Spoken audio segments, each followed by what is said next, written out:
Bismillahirrahmanirrahim. Alhamdulillah, segala puji hanya milik Allah. Di pagi ini Allah Subhanahu wa taala masih memberikan kesehatan kepada kita sehingga pagi ini kita bisa melaksanakan kewajiban sebagai siswa dan sebagai guru, yaitu KBM, kegiatan belajar mengajar. Pagi ini kita akan melanjutkan pelajaran syariah. Sebelum kita melanjutkan menambah materi baru, tolong dibaca halaman 58, sebab-sebab timbulnya keringanan. Ya, dalam Islam itu ada sebab-sebab menimbulnya keringanan, ada 7. Yang pertama as-safaru, artinya bepergian. Contohnya orang yang bepergian ada keringanan dari Allah. Orang yang sedang safar boleh mengqashar sholat. Duhur 4 menjadi 2, asar 4 menjadi 2, maghrib 3, isya 4 rakaat menjadi 2 rakaat, subuh tetap. Di samping boleh mengqashar sholat, orang yang safar juga boleh menjamak sholat. Digabungkan duhur dengan asar, duhur 2 rakaat, asar 2 rakaat. Ya, itu namanya jamak qashar. Jadi orang yang safar boleh. Orang yang safar kalau kita lelah, capek, boleh berbuka puasa di bulan Ramadan, ya, itu safar. Yang kedua al-maradu, sakit.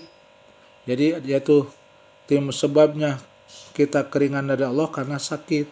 Orang yang sakit boleh tidak puasa, orang yang sakit boleh sholat sambil duduk, orang yang sakit boleh sholat sambil berbaring, orang sakit boleh sholat sambil tiduran. Ya, itu tetap wajib sholat, cuma silahkan sesuai dengan itu. Dan yang ketiga al-ikrah, terpaksa. Orang yang terpaksa boleh melakukan yang dilarang oleh agama. Seperti kita ketika tidak mendapatkan makanan, kalau tidak makan kita bakal mati, maka kita boleh memakan bangkai, boleh memakan daging babi, boleh memakan yang dilarang oleh agama. Kenapa? Karena al-ikrah, karena terpaksa. Ya.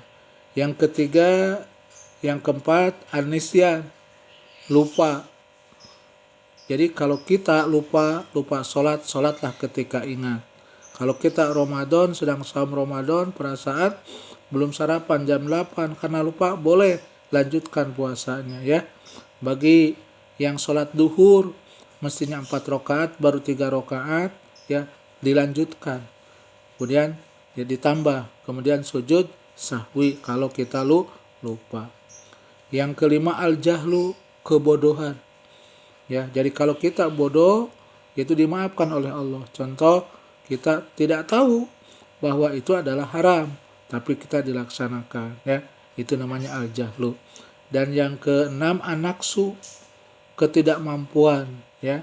Tidak mampu. Jadi kita pada prinsipnya bagi yang sehat wajib sholat itu sambil berdiri. Bagi yang tidak mampu berdiri boleh sambil duduk. Tidak mampu dengan duduk boleh dengan berbaring. Tidak mampu dengan berbaring dengan isyarat. Tidak mampu dengan isyarat disolatin. Ya, kenapa? Karena ketidakmampuan. Ya, yang ke-7 al-usru, kesukaran, kesulitan. Karena kita sulit sehingga kita tidak bisa melaksanakan kewajiban. Contohnya ketika kita sholat di kendaraan. Sukar kita untuk berdiri, menghadap kiblatnya kemana? Lakukanlah sesuai dengan kemampuanmu. Ya, itu kaidah tentang sebab-sebab timbulnya keringanan. Kemudian macam-macam keringanan juga di sini ada 6, sama ada 7. Ya, lihat. Keringanan karena pengguguran. Ya, misalnya bagi laki-laki sedang safar wajib Jumat, jadi tidak wajib Jumat. Ya, gugur. Ya, gitu. Bagi orang yang sedang safar gugur, tidak wajib sholat Jum'ah, itu gugur, ya, tapi boleh. Yang kedua adalah keringanan pengurangan, ya, jadi kurang sholat duhur misalnya 4 karena safar, dia jadi 2, ya. Yang ketiga yaitu sebagai pengganti. Kalau kita mau sholat wajib wudu, kalau tidak ada air diganti dengan tayamum. Kita ya sedang safar mau sholat, karena sedang di perjalanan tidak ada tuh, maka boleh diganti dengan tayamum, begitu, ya.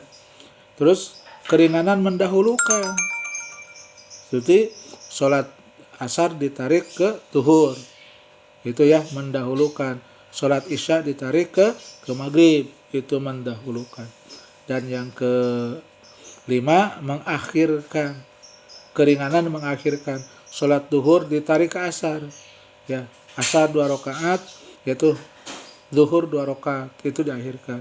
Sholat maghrib ditarik ke isya, ya kalau sholat subuh tidak bisa ditarik, tidak bisa dijamak, tidak bisa dikosor. Yaitu adalah yang keenam, keringanan, kemurahan, ya. Jadi kemurahan dari Allah. Allah membolehkan makan makanan yang dilarang oleh agama, ya tadi suri bangkai, babi, kemudian yang lainnya boleh.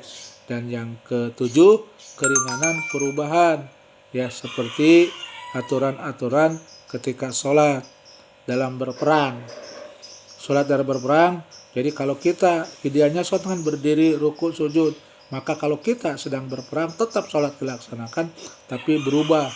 Contohnya, kalau kita mampu sholat tur 4 rakaat, 4 rakaat. Kalau mampu 3, 3.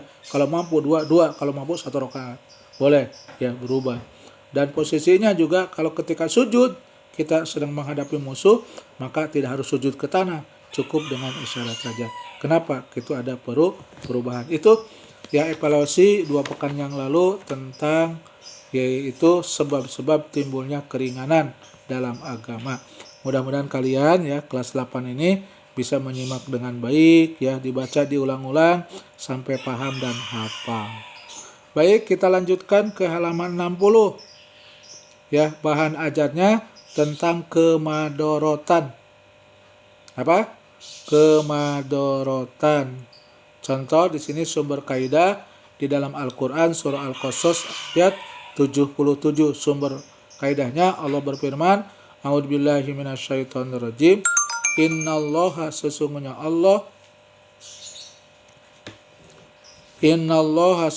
Allah la yuhibbul mufsidin. Allah tidak menyukai, Allah tidak menyayangi kepada orang-orang yang melakukan kerusakan. Ini sumber kaidah. Sumber kaidah yang kedua sabda Rasulullah SAW, illa man ukriha wa qalbuhu mutmainnun bil iman. Ya kecuali orang itu dipaksa kafir sedangkan hatinya tetap dalam keimanan. Jadi sumber kaidah ini Quran dan hadis, yaitu tentang kemadorotan. Jadi kalau kita dipaksa kafir, mengucapkan kafir, tapi hati kita yaitu adalah tetap iman, maka tetap beriman, tidak disebut kafir, ya. Dan kita dilarang melakukan kerusakan di muka bumi ini, baik kerusakan fisik, kerusakan akhlak atau moral oleh agama dilarang, diharamkan. Dan kaidah fikihnya yaitu adalah Rasulullah SAW, la dororo wala diror. Janganlah kamu memadorotkan diri sendiri dan janganlah kamu mencelakakan orang lain, ya. Jadi ini kaidah fikih tentang urutan, kata Nabi, janganlah kamu memadorotkan, mencelakakan diri kita sendiri dan tidak boleh mencelakakan orang lain. Jadi adik-adik sekalian, selama ini kita kurang lebih udah 6 bulan tidak sekolah, tidak tatap muka, bukan tidak mau, tapi berdasarkan kaidah fikih. Kita ini tidak boleh mencelakakan diri kita sendiri karena wabah virus corona, ya, sampai ada zona merah, zona kuning, zona hijau. Jadi ini dalilnya. Jadi bukan tidak mau tatap muka, tapi la diroro kata Rasul. Jangan mencelakakan diri kita, wala diroro, dan jangan mencelakakan orang lain, ya. Tapi kita berdoa mudah-mudahan corona tetap berlalu sesuai dengan kaidah halaman 61. Ad-dararu yuzalu. Satu saat kemadoratan akan berakhir. Insya Allah corona nanti Januari akan berakhir, ya. Berdoa kepada Subhanahu wa Ta'ala sesuai dengan kaidah ad-dararu yuzalu. Kemadoratan itu pasti akan berlalu, pasti akan hilang. Maka kita optimis, ya, kita belajar sungguh-sungguh pagi ini dengan tatap muka, dengan melihat menonton video saya, dan kita berdoa mudah-mudahan Januari kita sudah bisa tatap muka sesuai dengan kaidah ini, ya. Itu adik-adik, nanti kaidah berikutnya halaman 63 sekalian saja, ya. Tidak tanggung-tanggung, yaitu kemadorotan. ad-dararu la yuzalu bid-darari. Kemadorotan tidak bisa dihilangkan dengan kemadorotan yang lain. Contohnya kalau kita ingin mencuci najis bukan dengan air kencing, ya itu tidak menghilangkan. Makanya kaidah fikihnya ad-dararu la yuzalu bid-darari. Kemadorotan tidak bisa dihilangkan dengan kemadorotan yang lain. Ya, contohnya kita ini kalau ada orang yang kelaparan mau mati, kita juga sama lapar, diambil makanan itu, jangan. Yang mau mati dulu kasih makan, begitu ya. Nah ini adik-adik ya, mudah-mudahan pagi ini kita senantiasa bersungguh-sungguh dan ikhlas menunaikan kewajiban kita selaku santri dan santriwan, ya santriwati. Mudah-mudahan pagi ini kita senantiasa berikan kesehatan. Sekian dan terima kasih. Wassalamualaikum warahmatullahi wabarakatuh.